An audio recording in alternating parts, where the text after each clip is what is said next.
વ્રત ઉપવાસના દિવસે આપણે વિવિધ પ્રકારની ફરાળી વાનગી બનાવતા હોઈએ છીએ, તો આજે આપણે ફક્ત 15 મિનિટમાં બનાવી શકાય તેવા એકદમ ચટપટા અને ટેસ્ટી ફરાળી બટાકાવડા બનાવીશું, જેને ફરાળી ગ્રીન ચટણી અથવા તો મીઠી ચટણી સાથે ખાવાની ખૂબ જ મજા પડે છે.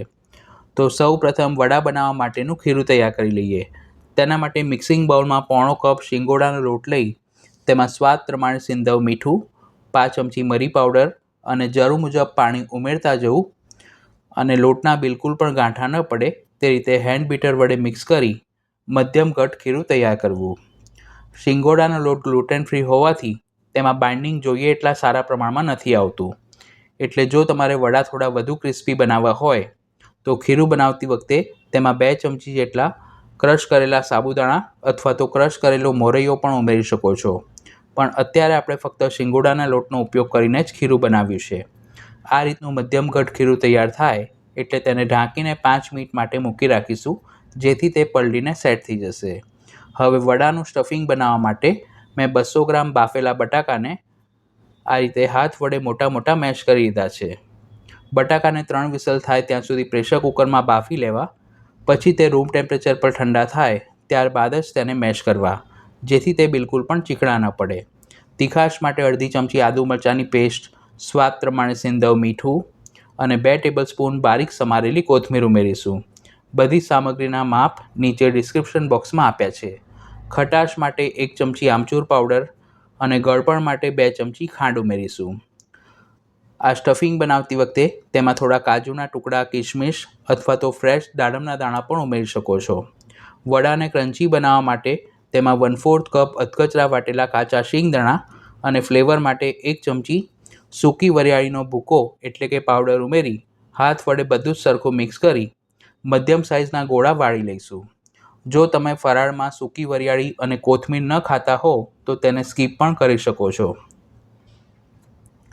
આ રીતના ગોળા બનાવ્યા પછી તેને એક પ્લેટમાં ગોઠવતા જઈશું. અત્યારે આપણે જેટલું માપ લીધું છે તેમાંથી 9 થી 10 નંગ જેટલા બટાકા વડા બનાવી શકાય છે. આ સિવાય પણ બીજી 200 કરતાં પણ વધુ ફરાળી રેસીપી મેં ચેનલ પર પોસ્ટ કરી છે, જેના પ્લેલિસ્ટની લિંક નીચે ડિસ્ક્રિપ્શન બોક્સમાં આપી છે. ખીરું સરખું પલળીને સેટ થાય એટલે તેમાં સ્ટફિંગના ગોળાને ડીપ કરી ખીરું તેના ઉપર બધી બાજુ સરખું કોટ થાય તે રીતે ચમચી વડે રેડીશું.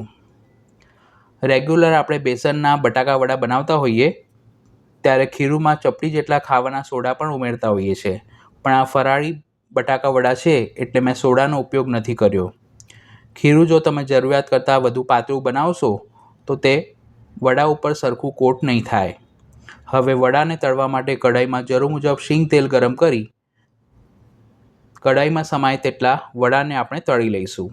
તળતી વખતે ગેસની ફ્લેમ મીડિયમ ટુ હાઈ રાખવી. જ્યારે પણ તમે કઢાઈમાં વડા તળવા માટે મૂકો ત્યારે થોડા થોડા અંતરે મૂકવા, જેથી તે એકબીજા સાથે ચોંટી ન જાય. વડા કાચા હોય ત્યાં સુધી તેના ઉપર જારો ન લગાવો, નહીંતર જારા ઉપર ખીરું ચોંટી જશે અને વડા દેખાવમાં એટલા સારા નહીં બને. દરેક વડાની ઉપર ચમચી વડે થોડું થોડું ગરમ તેલ રેડતા જવું, જેથી બધી બાજુથી તે એકસરખા તળાય અને અંદરથી પણ બિલકુલ કાચા ના રહે. નીચેની બાજુથી વડા થોડા લાઇટ ગોલ્ડન બ્રાઉન રંગના થાય એટલે ચમચી વડે તેને આ રીતે વારાફરતી ફેરવતા જવું અને બધી બાજુથી એક સરખા ક્રિસ્પી થાય તે રીતે તળી લેવા. એકવાર વડાને તળવામાં આશરે 2 થી 2.5 મિનિટનો સમય લાગે છે. માર્કેટમાં જે મિક્સ ફરાળી લોટ મળે છે તેનો ઉપયોગ કરીને પણ તમે આ રીતે ખીરું બનાવીને બટાકા વડા બનાવી શકો છો, પણ તે લોટ એટલો ભરોસાપાત્ર નથી હોતો, એટલે આજે આપણે ફક્ત શીંગોડાના લોટનો જ ઉપયોગ કર્યો છે. આ રીતે વડા સરખા તળાઈને ક્રિસ્પી થાય એટલે જારા વડે તેને કઢાઈમાંથી બહાર કાઢી એક પ્લેટમાં મૂકીશું અને બાકીના વડાને પણ ગરમ તેલમાં તળી લઈશું. તો જોતાં જ ખાવાનું મન થઈ જાય તેવા એકદમ ટેસ્ટી અને ચટપટા ફરાળી બટાકા વડા બનીને તૈયાર છે. તો તમે પણ આ રેસીપી ઘરે જરૂર ટ્રાય કરજો.